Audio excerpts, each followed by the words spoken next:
stretch your legs, do a few cartwheels if you're feeling a little stiff, and, of course, refill those beverages.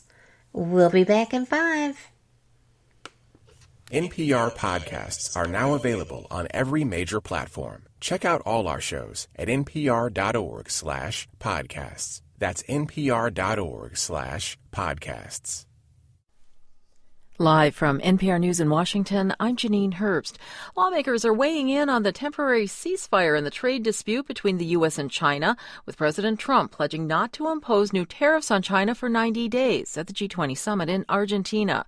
Republican Senator Roy Blunt says he's pleased by what was accomplished at the G20, but he says the trade war has hurt Missouri farmers. About 1 out of every 3 rows of Missouri soybeans were being exported to China. So whether it's those kinds of crops or pork or beef or chicken, we need to see some real specific figures here.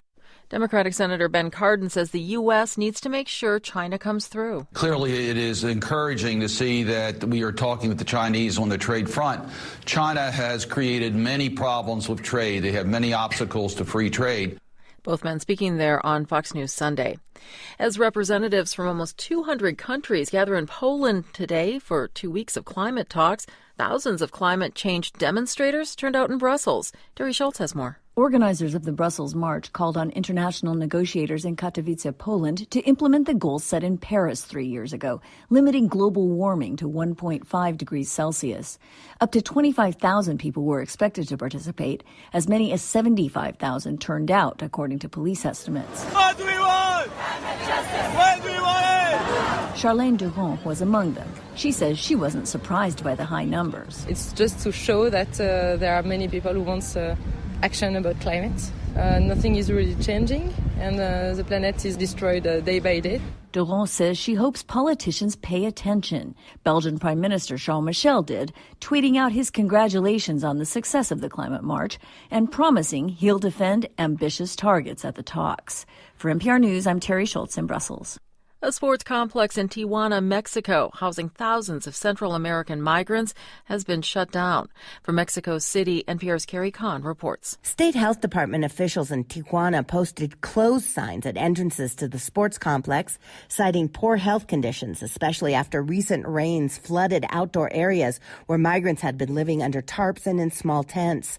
There were more than 6,000 housed at the complex, which was planned for half that number. Authorities reported lice infestations and widespread respiratory infections. The migrants were moved by buses to an outdoor concert venue 14 miles away from the San Ysidro border station. That's where many who say they will apply for asylum in the U.S. need to report. The new government of Andrés Manuel López Obrador say it is meeting with Baja California state and Tijuana city officials to aid in what they say will be the dignified care of the migrants. Carrie Kahn, NPR News, Mexico City. And you're listening to NPR News from Washington. French President Emmanuel Macron convened an emergency meeting on security today, following a third weekend of so-called yellow vest riots over rising gas taxes.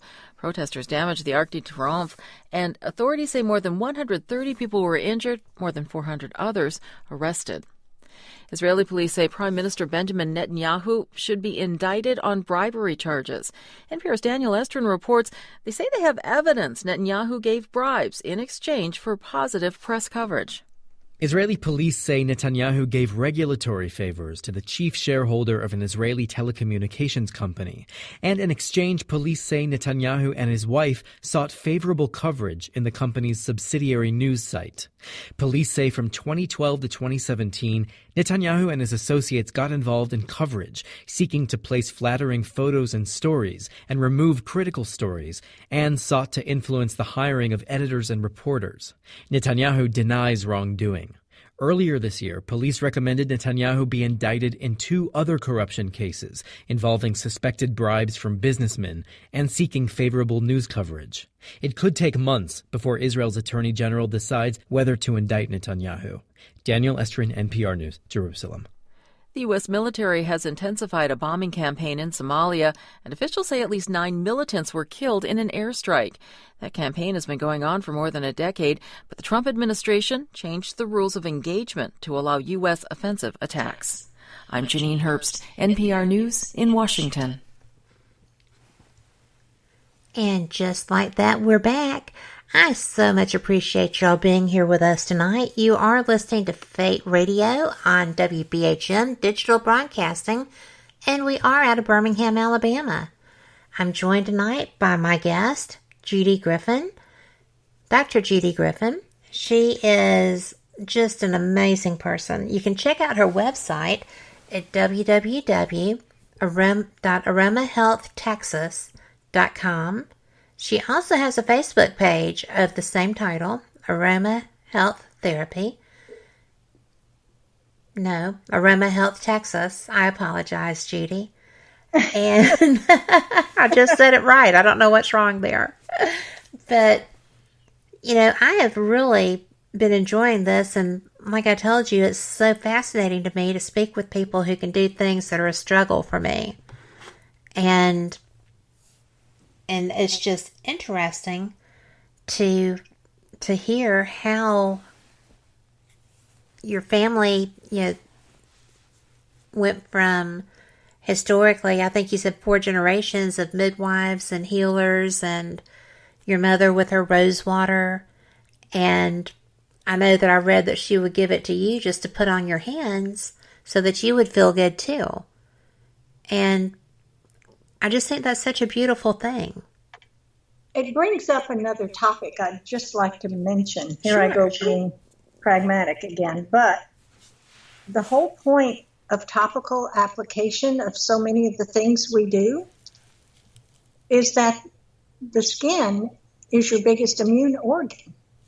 So we can affect the body in so many ways with the loving touch of healing with plants as well as with the person you're working with, or if you're putting something on yourself to really be thinking affirmative thoughts at the time. And when I first got into herbalism and such, you didn't hear much about things like that. Everything was about oral. Mm-hmm. And, one of the things the reason I wrote Mother Nature's Herbal is because I traveled to different places all over the world to study with healers. And some of them were just people like me and you. They weren't high and mighty anywhere. But they taught me over and over again that topical is where a lot of the old-fashioned remedies really came from, including American natives. When I traveled all over the United States and working with different tribes, and when they'd explain things to you and they'd show it to you, they put it in animal grease or some kind of a topical medium for application. So I think it's important to mention that. Well, I do too. And I was doing that this afternoon, as a matter of fact. Most people know I'm recovering from, a fall and this, that, and the other. And I was having some trouble. And I actually have some lotion that is natural. And I used it because my poor little leg, it needed some love. And I took off the brace and did that. It worked. And I was so surprised. I have been taught too that, to take it internally was the way to go. And it's how most of us here, I think, are taught. But using it topically was such a relief and a release. I'm glad you brought that up. One time I taught a class at UTA, and I was trying to really get students into thinking topical. So I brought some echinacea root. And echinacea, the real root of echinacea, not the commercial, whatever, it is so strong. If it's grown properly and harvested after 3 to 5 years, you can simmer it in some water and take a little sip, and it will just draw your mouth together like purse strings. And so that was my point with the students, was the American Indians didn't just drink gobs of these different herbs. A lot of times it was topical or very small amounts when they were taking it internally. And they didn't take them in little capsules either. I made my point. I wish I had a video of the look on their face when they tasted that echinacea. It's awful. I would imagine. Because I don't think it smells attractive at all. No, there's the flower's pretty, but yeah. Well, you know, it's like I had written down in my notes when I was going through some of your stuff. You always say, you know, your nose knows. Yes, and some people are and better. Let your nose lead the way. Now, we do have people, and maybe somebody in your audience thinking, well, I can't do that because I don't have a good smelling nose. Or some people, I had one lady who came over and she couldn't smell at all. She said when she had her son, people would have to tell her when to change his diapers. It was that bad. She had no smell. Wow. And she came over to help me. She wanted to learn, and so she was going to help me in the gardens, and we were going to distill rosemary. And she stood in front of a rosemary that was at least 5 feet tall and 6 feet wide and said, okay, just show me where the rosemary is. Oh, bless her heart. Yeah. So we're starting on that level. Okay. And rosemary became her favorite scent, and she actually got her smell back, and it never went away. I don't think she ever had smell, from what I understood, but she brought it on, and she had to be in her 50s at that time. Wow. Wow. Yeah. And that just, even when we think we're not smelling, I think we are.